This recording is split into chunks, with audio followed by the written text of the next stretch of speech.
Welcome to my review of the new Fnatic Bolt mouse. Recently I reviewed their keyboard, the Streak LP65, which turned out to be very good. Is this going to be another great hardware product from Fnatic? I'll be giving you a thorough breakdown and review of this much anticipated mouse. First of all, thank you to Fnatic for sending this out to me. I greatly appreciate it. So the sizing, this mouse is 120.89mm long, 55.44mm wide, and 38.53mm tall. The white one weighs in at 69 grams and the black one is 67 grams. You get a paracord Type-C USB cable, a dongle and a Type-C dongle adapter as well in the box, as well as some extra mouse feet. The Bolt is mainly designed for a claw grip, but that's not to say that others can't use it either. However, for those that really love to get a tight and somewhat suffocating grip to their mouse, this might be a bit too small for them, and I find this applies to me. However, when claw gripping, the mouse is where it really stands out, as it feels very comfortable and natural to do so. As the buttons don't hang over the edge as well, it gives you a little bit more flexibility where to put some of your other fingers without them rubbing against the buttons or triggering the switches. Personally, I think those that are a fan of the Viper Mini would probably love this mouse, as there's only a few millimeters difference between the two, with the Bolt being the larger one. It's a shame that I can't really keep a claw grip for long before going back to my ham-fisted one. I will keep trying though, because it's very comfortable with this mouse. With the coating, it's very coarse. In fact, when I first unboxed it and touched the mouse, it was the first thing that really struck me.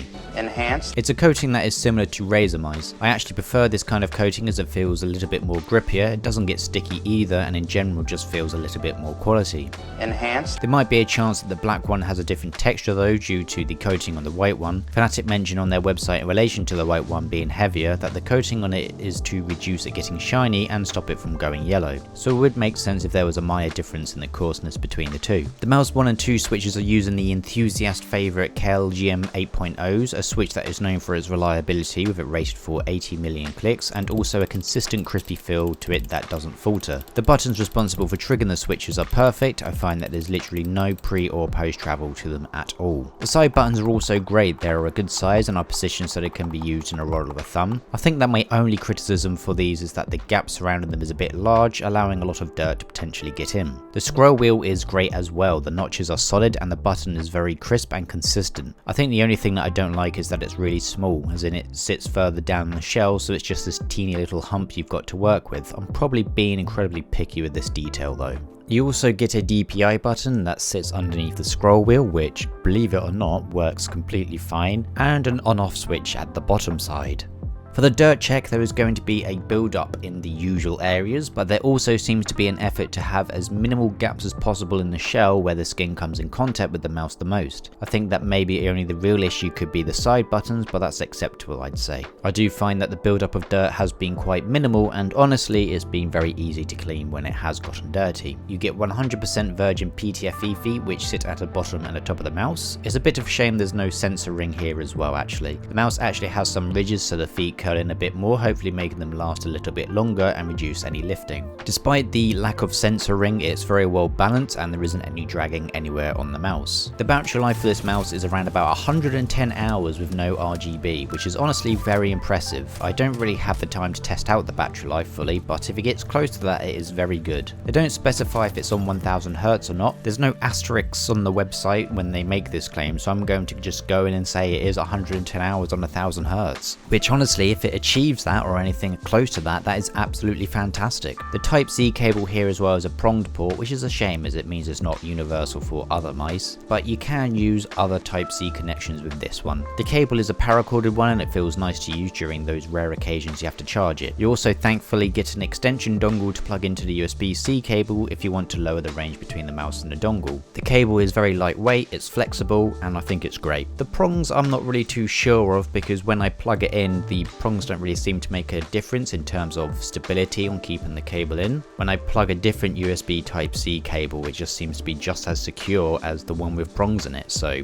I don't know. There is software available and it's both good and bad. Once I was able to get the mouse to update, you then get all these standard options. You select the DPI profile from the drop down menu, which is a bit odd, where you can then change everything on the right. In the software, you select the DPI profile from the drop down menu, and the strange thing here is that each DPI step acts as its own profile, if that makes sense. So if you, for example, wanted to turn the RGB off for all of the options, you would have to go into each DPI step and turn off the RGB or change the RGB for each one for it to apply to all of them. It seems like they've combined the DPI steps and the DPI profiles into one thing, which is a bit odd. It basically means that you can have per DPI profile settings, so you can have 800 on a low liftoff distance and 1200 on a high one, for example, or you can have angle snapping turned on 400 or have it turned off at 3200. Anyway, apart from this, you can change the debounce time, angle snapping and sleep timer, so it's got what you need. There is some RGB options which change the scroll wheel light, and that's it. That's the only illumination on this mouse. For the sensor, you're getting a 3370, which is one of the best sensors available, widely known for its efficiency, which probably contributes massively to its battery life. The sensor is used in a variety of high-tier wireless mice, and honestly, it will be flawless. I haven't experienced any issues with it at all, or any mouse that is using this sensor. In-game use is great. I've used a variety of mouse pads, such as the Zowie GSR, the Logitech G604, the Fnatic Dash, and the Endgame Gear MPC 450, and on every one, it felt great to use and was incredible to use in-game. The weight is a good balance and the mouse becomes somewhat forgettable, but in a good way. You don't really notice it's there. There's nothing nagging your mind about minor issues because everything in it performs flawlessly. I played a lot of Apex with it recently and it's just been fantastic to use. It's very reliable and consistent. I have at points just kind of wished that I could keep a claw grip, as I'm used to palm gripping a mouse. I just find it really hard to stick to a different grip type. But honestly, in the time that I have used it, it's been absolutely fantastic. It hasn't gotten sticky on the coating or anything at all. It's just been absolutely great.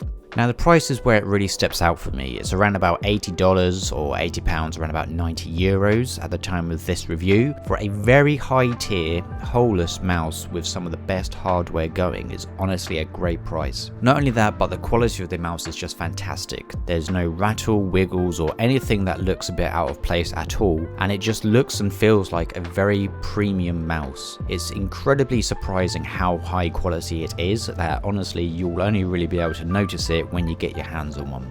So I can highly recommend this mouse. I do wish it was a little kinder to palm grips, but I'm not going to throw shade at a product that wasn't designed for my grip type. There are little to no faults with this mouse, which is very surprising for a rather inexperienced mouse manufacturer. A lot of the time, most niche or new manufacturers just do the same thing as everyone else, like mice with holes in them, or shapes that are very similar to others that feel like they were just picked out of a catalogue, and are somewhat interchangeable with each other. And I'm going to say it, they're a bit boring. With this mouse, there's actually an interesting concept and idea behind it. There's a large amount of attention to detail with seemingly nothing compromised to keep a high standard of quality. Honestly, I hope they continue making more. If they all match the same standards as this one, then I really think they could be a highly respected manufacturer. I'm going to say it, the quality is up there with companies like Logitech. It's honestly a very premium quality mouse.